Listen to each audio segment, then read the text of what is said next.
Distance can be a major barrier to accessing quality healthcare on time. That's where Angel Flight East comes in. Welcome to Takeoff Talk with Angel Flight East, a nonprofit dedicated to providing free flights for children and adults who need medical treatment far from home. We don't know how many people forego medical care because they don't have accessible transportation, and that's what this podcast is here to change. Join passionate AFE staff members Jess Ames and Maddie Beck as they share real-life stories from people who have used AFE services to get the care they need when they need it. Hey, frequent flyers. Welcome back with another episode of Takeoff Talk. You're here with me, Maddie. And me, Jess. And today we have our passenger, Stephanie, with us. Hello. Hi, Stephanie. Stephanie, to get started, do you want to fill our listeners in on first what your medical journey has been, or your diagnosis, or any of that? Yeah, so my name is Stephanie Ramos. I am from Rochester, New York, which is upstate New York. My journey has been a journey. So I was born with sickle cell disease. It is a genetic disease that affects your blood cells, and they create like a sickle-like shape. Unfortunately, would cause issue with blood flow, can cause pain, organ issues, and so forth. At the age of 25, I had a bone marrow transplant that cured sickle cell disease. But then we learned about a year after my transplant, I developed something called graft versus host disease. So that's essentially what I tell people, because my donor was my twin brother. And I go, his name is Jordan. I go, yeah, me and Jordan are fighting. We're having an argument right now. It's essentially the host and the donor having allergic reaction, I guess you could say. My body, even 9 years, still is like, wait, this still doesn't feel like fully Stephanie. It's doing its job, but it still has its moments where it's like, oh, I'm not sure. Which gives me graft versus host disease issues and so forth that comes along with that. So yeah, so that's a little bit like a short little summary of where I started and where I'm at right now. How did you hear about us? Because we have another passenger from Rochester that is a pretty frequent flyer with us, and I'm wondering if they are connected. So, I personally do advocacy work for sickle cell disease, as well as I'm a community health worker. So I try to dip my toes in every community organization in Rochester, outside of Rochester. One of them was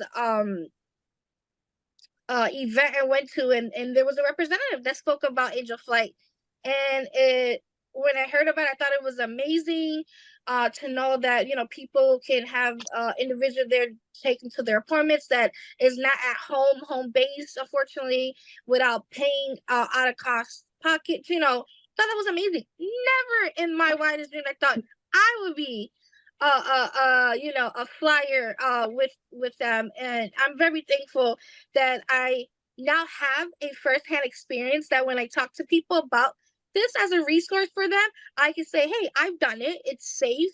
The people that work are amazing. They got your back. You have nothing to worry about, especially with someone who's dealing with chronic illness, whether it's the patient themselves or their parents. We already have like 1,000 different things going on in our mind, but to know that there's people there that have our back, looking out for us, make sure we get there to the appointment on time, safe and sound, it just takes a lot of pressure off of us as being the patient in that moment. That's amazing, because I feel like what you said is perfectly worded from a patient's perspective, because Maddie and I, our biggest challenge as the outreach team is that we talk about what we do, and a lot of people often think it's almost too good to be true, or it's a scam, or we're going to send a bill at the end of your flight. So to have that firsthand experience is incredible.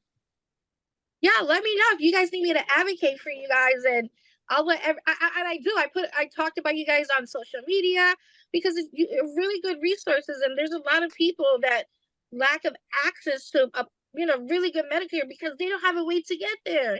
And to know that this is just right here, and just people just need to know about it, it makes me sad, but then excited, because I can be the one to tell them, like, hey, this is awesome, like, thing, like, jump on, they have you'll be able to get to your appointment on time, safe and sound, and reuse them again. Yeah, Exactly. And I feel like Jess and I's like painstaking statistic that we are like dying to figure out, then probably like no pun intended when you hear what I'm saying. But we want to know how many people are foregoing treatment because they can't get there. Because that seems to be the biggest barrier that most people have is figuring out that part. I mean, like, yeah, finances are involved and everything else, but when you know that like your best chance for your care is 130 miles in Mhm. another city or whatever the case is. Like I was looking at your account before we got on this call, and Stephanie, you're still receiving care within the state that you live in. And even then, it is still hundreds of miles away. Like Yeah, that's the yeah, craziest part that I don't yeah, think people get is that it's so close but so not all at the same time. Like you think like, oh, it's still in New York, it's in our backyard. New York is huge. It is not in Mhm. your backyard. Yeah, yeah, yeah. I won't lie, I found GVHD specialist, Dr. Harris, who goes to Memorial Sloan in New York City, and I live in upstate. That's at least 6 hour drive. And when I heard about meeting this amazing team, it broke my heart a little bit because I began to think, how am I going to get there? Do I have the money to get there? Who can take me? Because me and myself, like, I'm a good driver, but I've never drove 6 hours and plus by myself. So that started bringing anxiety. And my doctor was like, hey, what about Angel Flight? And I was like, Angel Flight. And as soon as she started talking about it, I was like, oh my God, that's right. I know about them. Like, and to be able to have my first appointment with your help, it means so much to me because I I don't know what would I have done. I probably would have been having to borrow and beg to figure out to get a plane ticket or train ticket or a bus ticket. And to be able to go in peace of mind, not worrying about a bill, it really means a lot that organizations like you guys, are out there for individuals like myself. Right. And Yeah. you said that your transplant was 9 years ago now, right? Yes. So from 9 years ago to now, what was going on in your journey? Like, were you already experiencing these host versus graft symptoms and just not knowing what was happening? Or like what was Yeah. going on the last 9 years? So in Rochester, I'm the first adult to be cured from sickle cell disease. So I feel Fun like fact. I don't know how to say it, but I feel like it was a learning process for me and my team. They didn't really know a lot about GVH. We weren't expecting for me to get GVH. Because I had a beautiful, almost beautiful, perfect transplant. Everything went smooth as it can be. I even got to go home a little earlier because it was so smooth. So it was a shocking, and I would never forget my first symptoms. It was during one of the Super Bowls 9 years ago that I remember sitting down, and GVH can affect the skin, and the mouth and the muscles and your organs and all these different amazing things in your body. My first symptom was the skin. I had what looked like a rash from like the bottom of my the top of my neck all the way to my feet. It was just straight rash. And then that was the first sign of GVH. So they would give you meds like prednisone is the only thing that can combat it at that time. And they'll go away and they'll come back. Okay. And it'll go away, come back. So throughout the 9 years, it will go away, come back, get worse. Go away, come back, start to get worse. Go away, all the way up to these past, I want to say 3 years. Especially these past 2 years, it's been like back to back to back to back with flare-ups. That can be very painful. With me, especially affects my mouth, my saliva glands, stop working, which affect my teeth, unfortunately. So there's tooth loss there. And I'm a speaker. This is what I like to do. I love speaking and educating. So it's a hard hit knowing that my mouth is being affected by this disease. Um, but yeah, so we're at a point where I was able to see a specialist, and now there is more medication to combat GVH than there was 9 years ago. It didn't exist. So now I take something called Jakafi and Resnirox, and these medications just came out in the past couple of years, maybe like Mm. 3 years, maybe or four, not even. So I'm lucky to now be on these medications to kind of combat the flare-ups a little bit more and allow my body to just have a little break between them at least. So right now I just started the Resurrect, so I'm just starting on that journey. So I don't really have results yet because it has to take its time, Right. but I'm very hopeful that it's going to do its job for sure. That's so interesting. Yeah, because looking at you, you're beautiful. I would even think you had anything wrong with you. And that's how a lot of Yeah. our patients are too. People are like, are they really sick? And you just never know what's going on in people's lives. Yeah. I was thinking like you are the poster child of the invisible diseases, where Yeah, it's like you yeah. look at you and you're like, you are just We one can of hide us. it Like you're really just good. Yeah, we can hide. It's sad, it's sad, but we learn to hide it really good. It takes a lot of year practice for sure. yeah, So no. how was your experience with Angel Flight? I knew you flew twice with us, I believe. So I did fly once. I was supposed to fly actually last month, but I caught the norovirus and I end up in the Oh hospital. no. Yeah, Oh man, yeah, that's I was so awful. upset. But even with that, the the pilot was like, "It's okay. Like, you're please get better, Stephanie." Like, he didn't even know me. We haven't even met yet, and he was just like, "Russ, when you're ready, just call Agent Flight again. We'll pick you up and take you your appointment once you reschedule." But even that was just nice. And my first experience, my mom went with me, so it was an experience together. The pilots were awesome, very are you okay? Do you need anything? You're good, checking in on us during the flight, make sure we're comfortable. Ask any, if we had any questions, they answered it. They try to get me there on time. I forgot how big New York City is, so even though we got there in a good amount of time, we were still kind of like short on time because of the traffic. I forget. I live in upstate; it's totally different vibe than in the city.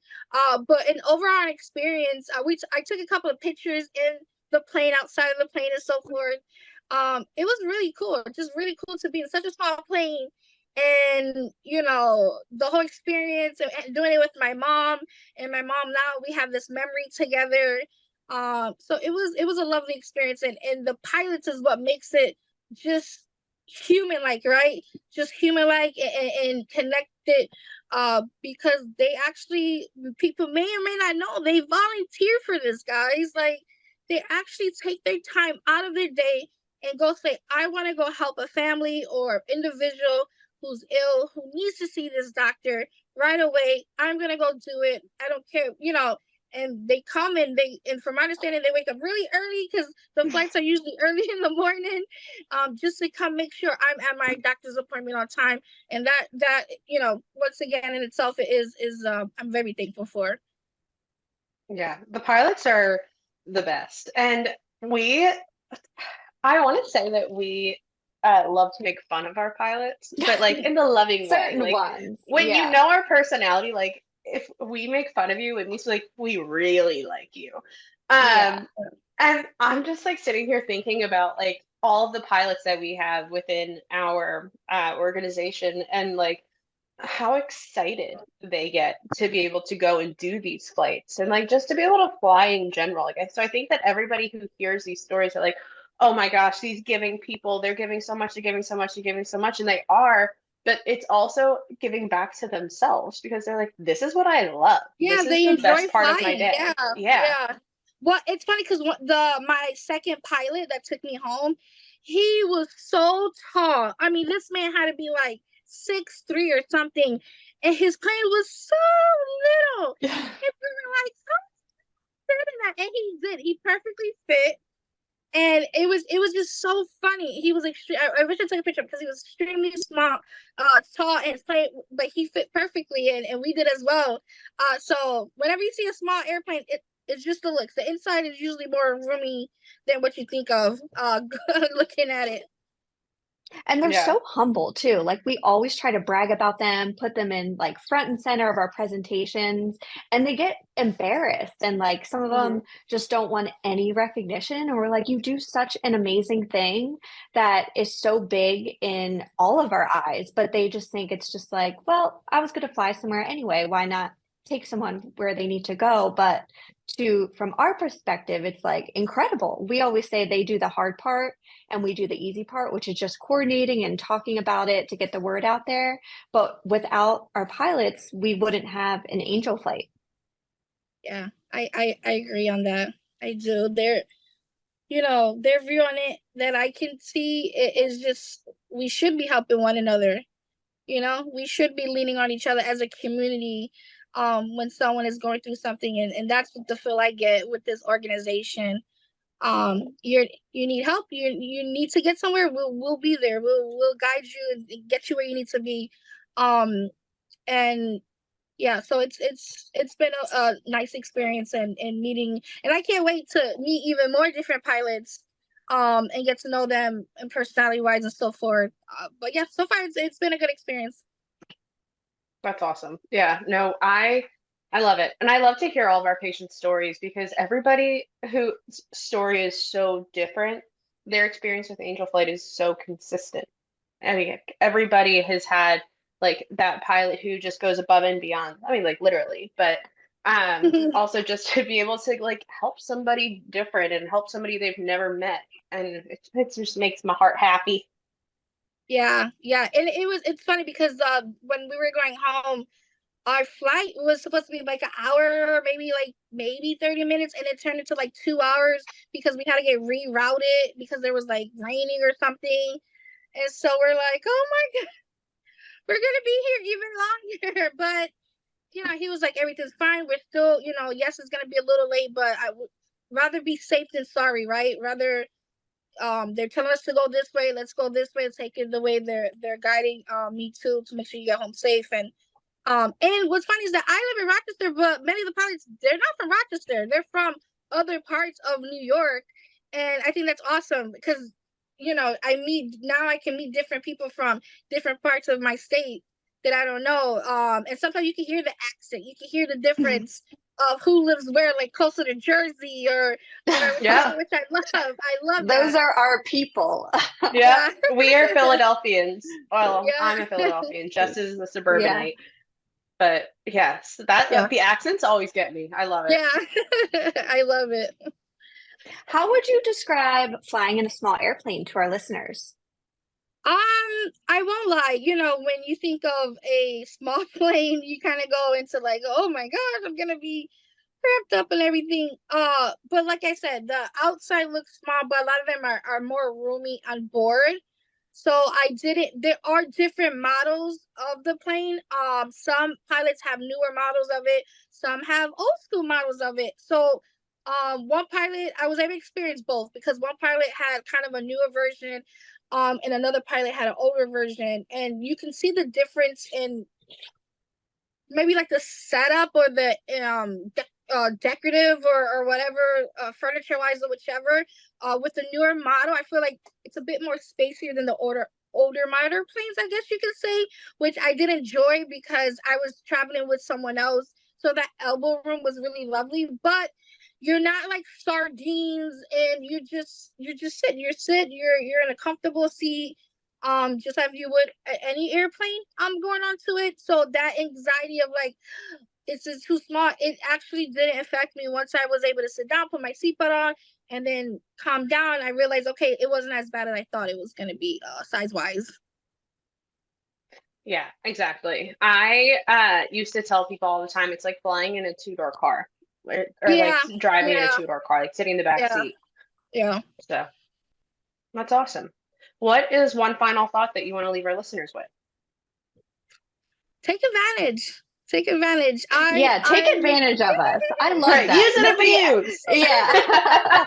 The only time you'll ever hear that in your life, probably. I hope. No, but I mean, like, take advantage of that. There's resources out there, guys, that there's organizations there for us to tap into, especially for those who, we do know that many people with chronic illnesses and families are usually lower in the income, wise, how much they're bringing home. And so the idea of having to travel, gas, whether it's a ticket on a train, a bus, a plane, that adds up. So take advantage when there's organizations like this within your community that you can tap into, that you can use time and time again, and share with others and others and others and others and others. You don't know how many people you can help by just spreading the information of your experience. And then, because I'm going to keep using them. As long as they keep allowing me to jump on board, I'm going to keep using them for sure. Because they make sure everything is safe. They make sure you're comfortable. They make sure, I don't know if people know this, but they actually make sure you even have a ride to your appointments, because they get an Uber for you. I didn't even realize this until I got to New York. They were like, oh, we have an Uber waiting for you to take you to your appointments and stuff, which I thought that was really nice. Altogether, once again, one less thing to worry about as a patient, traveling to see a doctor. Once again, take advantage of organizations like this. Spread the information. You just don't know how many people or families you can help in the long run, for sure. Yeah. That's Thanks so amazing. much, Stephanie. This was awesome. Yeah. Yeah, thank you for having me on, guys. Thank you. What a nice lady. I love her. She's She's so so nice. bubbly. I know, but I'm so like, are we that bubbly? No. The story that I was going to say, but I was like, she's so upbeat, I can't tell her this. Was the one time I was talking to one of our pilots, and he told me a story about how he was flying commercially somewhere, and somebody had said something along the lines of like, is there a doctor on board? And apparently this wonderful pilot of ours told his neighbor sitting next to him, he's like, I am a pilot, like in my life, like I just like to fly, not like professional pilot. Like this guy does not fly an airplane professionally. And he told him, he's like, I just hope one day they say, is there a pilot on board? So I can go up and fly the plane. And the person next to him was like, never say that ever again. That's just the only thing I could think about. Wait, who was it? Kristen. That actually seems like something he would say. Yeah, every time I think about like any of that kind of stuff, I'm like, these pilots, I don't think you understand how excited they get about airplanes. Oh man, we have to put Chris Dan on here. Yeah, they can hang out with us. So we can tell him about that time he flew us to Boston and then we were starving. Yeah, and didn't feed us lunch. Yeah, we just kind of sat in the back awkwardly. Yeah, but that's kind of like our MOs. We just are there. We just exist, but we're not very social. People think we're super social and outgoing, and then when they actually go out with us, they're like, you guys just sit here and like talk to yourselves. And we're like, yeah, duh. Yeah. What did you want us to do? Talk to you? Yeah, we're just trying to go where the touch tunes are, and that's about it. Yeah. To break up the awkward silence. Yep. So if anybody has any good recommendations of places that have the touch tunes, what is that? The music jukebox, I think. Yeah, but like, jukebox. I guess that would be the right word. Yeah, the touch tunes jukebox. Let us know, because we have 29 credits on our account, our shared account. Yeah. And we're trying to go play Backstreet Boys, Britney Spears in the diviest bars you can find. Maybe a little Miley Cyrus. Depends on the day. But either way, that's how you know that we'll be there. We're not going to pull a David and play the national anthem. And it's not Miley Cyrus, it's Hannah Montana. Nobody's perfect. Sorry. Anywho, well, we hope you tune in next week. Bar with us. If not, I know it's because they have a jukebox and you don't want to hear our selections. So yeah, see you there. Bye. That's it for today's episode of Takeoff Talk with Angel Flight East. If you want to learn more about our services, please visit our website at www.angelflighteast.org or call our office at 215-358-1900. Join us in our mission. If you're a healthcare worker or a patient in need of air travel and flight services, AFE is here for you. Subscribe to the show so you can hear more stories. Join us again next week right here on Takeoff Talk.